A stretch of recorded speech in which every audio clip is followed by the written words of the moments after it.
গতকাল তিন সেট বক্তব্য দিয়েছিলেন, আজকে বাকিদের পক্ষে বক্তব্য দিয়েছেন, তারপরে প্রসিকিউশন পক্ষে আমি তার রিপ্লাই দিয়েছি। এইখানে ওনারা মূলত ডিসচার্জ চেয়েছেন কিছু ঘটনার বর্ণনা দিয়ে, কার দায়িত্ব ছিল কার দায়িত্ব ছিল না, কে সেখানে উপস্থিত ছিলেন কে ছিলেন না, তার পক্ষে এইটা করা সম্ভব কিনা, এই জাতীয় বক্তব্য রেখেছেন। আমরা এই বক্তব্য খণ্ডন করে উত্তর দিয়েছি। আমরা যে বিষয়টা বলেছি যে এইখানে কমান্ড রেসপন্সিবিলিটির স্ট্রাকচারটার মানে এই নয় যে কাউকে ঘটনাস্থলে উপস্থিত থাকতে হবে। কমান্ড স্ট্রাকচারটা ভিন্নভাবে নির্ধারিত হয়।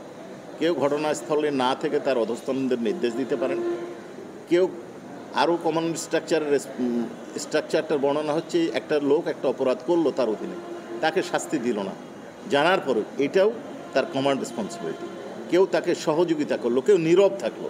এখানে আমরা কয়েকটা পার্ট করেছি, সেটা হচ্ছে বিশ্ববিদ্যালয়ের শিক্ষক কয়েকজন আছেন, কয়েকজন কর্মচারী আছেন, তাদের কি কি ভূমিকা তা আমরা সুনির্দিষ্টভাবে বলেছি আমাদের ফর্মাল চার্জ এবং বক্তব্যে, এবং কে কি পার্ট নিয়েছেন, কাদের বিরুদ্ধে কি অভিযোগ, সে সম্পর্কে আমাদের কি প্রমাণ, অর্থাৎ অডিও ভিডিও সিসি ফুটেজ সাক্ষীদের স্টেটমেন্ট সকল কিছুই আমরা দাখিল করেছি।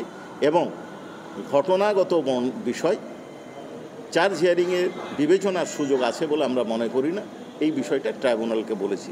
এবং এই বিষয় প্রাইমা ফেসি কেস নাই, ঘটনার বাইরে অর্থাৎ অনুমান এবং সম্ভাবনা এর বাইরে ডিফেন্সের পক্ষে কোনো বক্তব্য উপস্থাপন করতে পারে নাই বলে আমাদের কাছে মনে হয়েছে।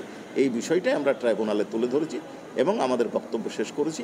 আমরা দৃঢ়তার সাথে বিশ্বাস করি যে আগামী 6 তারিখ চার্জ গঠনের দিন অনারেবল ট্রাইব্যুনাল ধার্য করেছেন 6 আগস্ট, এবং সেই দিন চার্জ গঠনের উদ্ধৃতি দিয়েছেন, যেটা এখানে অ্যাপ্লিকেবল নয়। এটাই বলেছি আমরা।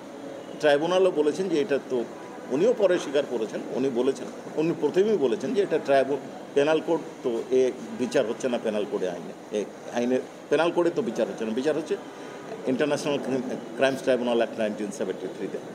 এটা হয়তো মিসকনসেপশনের কারণে হয়েছে, অথবা উদ্ধৃতি দেওয়ার জন্য হয়তো উনি রেফারেন্স আকারে দিতে পারেন, এটা উনি ভালো বলতে পারবেন কেন রেফারেন্স। এখানে আমাদের যে বক্তব্যটা হচ্ছে যে 4-5টা স্টেজে আছে।